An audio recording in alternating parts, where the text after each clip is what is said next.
Oh, Lake Nichols wins here tonight. Brandon Prowley second, third to Richard Craven, fourth to Amber Crouch, fifth to Steve Manning. Oh, Mattingly spun out.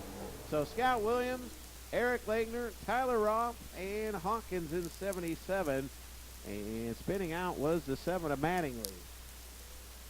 And I'm not sure if Mattingly's too happy with the 51 lookout.